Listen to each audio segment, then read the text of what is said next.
Hindi na via online ng pag-atake ni Cavite 4th District Representative Kiko Barzaga laban kay PBBM. Ngayong araw, isang anti-Marcos rally sa kanyang pangunguna ang ikakasaumano sa Forbes Park sa Makati. Ang detalye sa Agenda Weekend Report ni Just Ignacio.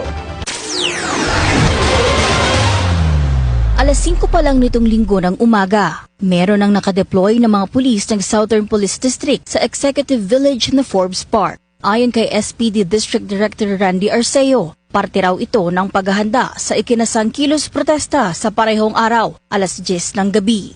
Actually, ang kabuang personnel natin na nakadeploy ay nasa 615 po.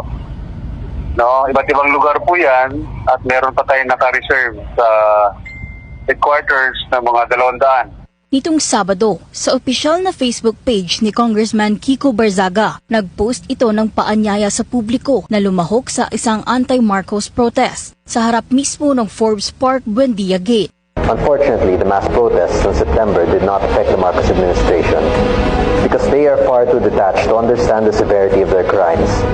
And so, tomorrow, October 12, 2025, we will be protesting on the front doors of the greedy and corrupt. Sinabi rin ng kongresista na dadalhin anla ang galit ng taong bayan sa pintuan mismo ng mga umano'y korap. Nagpaalala rin ito sa publiko na huwag kalimutan ang mga essentials para sa gagawing kilos protesta.